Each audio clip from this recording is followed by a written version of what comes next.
Hello and welcome. Today is the first day. The lockdown across India should have been lifted. It has been, but only for parts, and many parts, including the industrialized parts, the cities like Mumbai, Pune, are still under what we call the red zone. The red zone means movement and activities are severely curtailed. Now, this also has an impact on economic output. These are also some of the places where a lot of migrant labor has gone away from, and we're hoping will come back to their jobs. Now, rating agency CRISIL has said that this phase is likely to result in a 4% permanent loss of gross domestic product. Now, what does this mean and how is it going to impact our attempt to launch and get into a recovery mode, and more importantly, get back to work, not just for large enterprises, but for the millions of small and medium enterprises across the country? To discuss this, I'm joined by D K Joshi, Chief Economist of rating agency CRISIL. Mr. Joshi, thank you very much for joining us. So first question is, what is GDP? And then I'll ask you about what this observation of yours means. The GDP stands for gross domestic product, which is the value of goods and services produced in the economy. So it's measured from the demand side, where if you do that, then you have consumption plus investment plus government plus exports minus imports. That gives you the GDP from the demand side. You can also measure it from the supply side, which is different sectors: agriculture, industry, services. I think both of them have to be equal. I think there's one more way, I think, from factor income, but let's not get into that. Okay. So now your report, which you have just put out 24 hours ago, says that we are looking at a permanent loss of 4% GDP. So what was GDP earlier? What is GDP projected to be? And where is this 4% coming from? Well, I think what it means is that there was a pre-COVID-19 path for GDP. I'm not talking of GDP growth, but path for GDP. Now, I think just to give you a reference, during the global financial crisis, the same thing happened. GDP fell below very sharply to 3.9%, but it recovered very sharply and continued to do so for 2 years. It grew at 8.2% per annum. So it caught up with the long-term value of path of GDP. This time around, I think that is unlikely. And for reasons are, number one, I think the hit is extremely sharp. And second, I think you do not have the ability to push back growth to the extent that you did earlier for a long period of time. And I think this is a much, much deeper crisis than that. So what it means is that even if you grow at 7% per annum from the next fiscal year for 3 years, which is the trend rate of growth for India, even then you're not going to catch up with the pre-crisis path of GDP. And the difference is going to be around 4 trillion rupees. 4% of GDP, which works out to be close to 9 trillion rupees. Now, I think the point is this is a strong assumption that we'll continue on the trend rate of growth of GDP for the last 14-15 years. If you want to catch up, then you have to grow at a humongous rate, which is 8.5% per annum, which is, I think, which is not possible. Now, this is a good scenario, I would say, to be able to, if you get away with a 4% of GDP loss. Right. So when you say 9 trillion or 900,000 crore rupees, now this means if you were to break it down, does it mean that let's say a small enterprise or a large enterprise, or let's say a car maker could have sold goods worth let's say 10,000 cars or 25,000 two-wheelers in the month of March or April, could not, and therefore that is the amount that you're now subtracting? Yeah, in a way, at a very broad level, you can say that. But I think GDP computation is a little more complicated because it's not the value of output, but is value added. I mean, so by each of the sectors. So I think, but yeah, I think you're broadly right that I think the sectors are getting hit, the services are getting hit, and all those add value to the system. And I think that total value addition is now much less than what it would have been. So that's what is getting reflected in the permanent loss of GDP. Right. We are calling it permanent loss because even I think our calculations show that even with a V-shaped recovery and at close to 7% GDP growth till 2024, you're not going to touch the trend. Right. So now, I mean, again, conceptually, one may argue that the lockdown has lifted already in some parts of India or many parts of India. By the end of May, it will lift further one way or the other. And everyone hypothetically could get back to their jobs. I know it's not going to be the same for hundreds of millions of migrant labor, but assuming, let's say, everyone got back to their jobs, because we have not seen any other kind of physical destruction technically life could resume from where we left off? Or is that too naive assumption? Well, I think that's a little naive assumption because the enemy here is not only invisible, but I think is something for which we don't have a cure. I mean, you can address financial sector issues through regulation, etc. But for this, I think you need medical resolution. So unless you have a vaccine, until that time, I think you will need to be cautious on. And until now, what we are seeing is that the risk to the downside for the global economy as well as for India, I think is rising. I mean, so to say, I think unless we see the disease firmly under control, I think we will see these downside risks play out. And I think on top of that, I think what also is a worry right now is a second wave or a third wave. I mean, so those are variables right now, but I think overall risks tilted to the downside to whatever outlook we are saying for fiscal 2021, which is 1.8% GDP growth. Right. Okay. So let me put the question differently, and you've addressed this in your report as well. Companies holding enough cash to pay employees. Now, in your case, you've said that there are many companies holding enough cash for many months of salaries.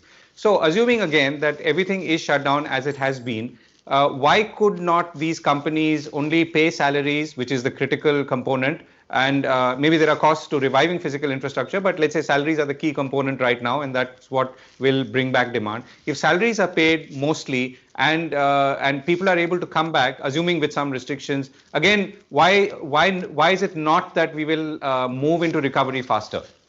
Well, I think what you are talking about is the organized sector. I think that the data is mostly on the organized sector. But if you look at the smaller enterprises, the large part of the services sector, I think these don't have such cash reserves. I mean, they are. I think if the cash flows stop, I think then there is a big hit. And their ability to, and large part of the employment in India is in the informal sector. I think it's not in the organized sector. And organized sector also will not blow up their entire cash reserves in such an uncertain environment for just paying the salaries for an extended period of time.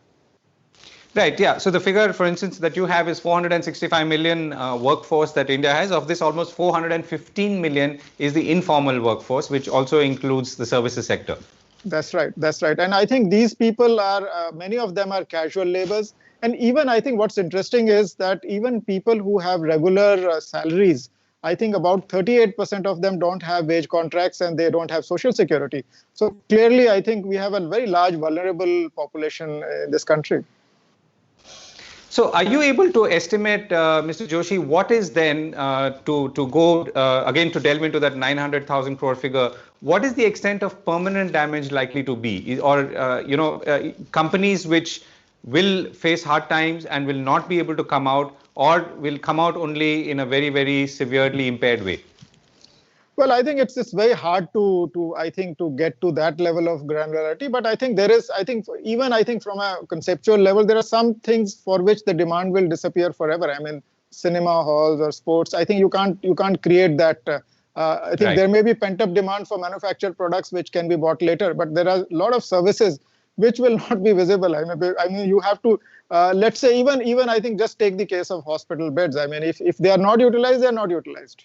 And I think you cannot, it's not that you can double the capacity later on to come to an average, which you can do in manufacturing. So I think the dynamics vary across sectors. And my sense is that no matter how much stimulus you give, it's not possible to offset the impact. It is only possible to minimize to some extent the hit. That is why, despite humongous stimuli, the world economy is expected to shrink in 2021. Right.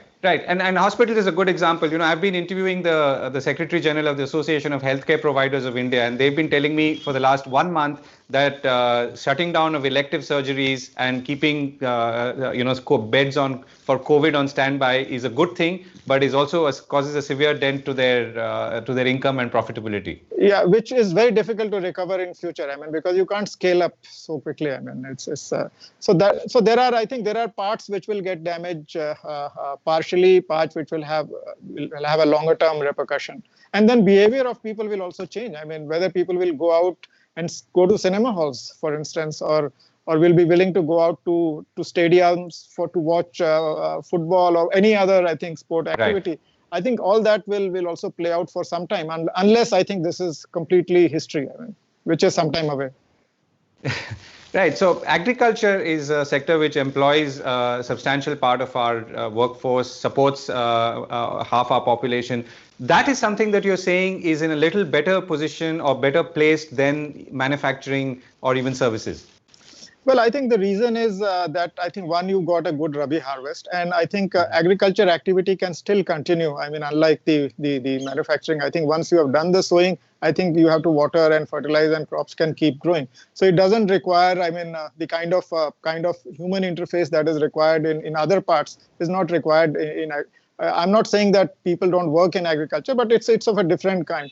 And crops can continue to grow. I mean, and so that is the reason why we believe that the agriculture will still do well. And the one part is already Rabi has played out quite well. And I think Kharif, depending on how, I think whether the labor shortages cause some supply side issues for agriculture or not, we expect the crop agriculture to do well. So that is only one part of the agriculture.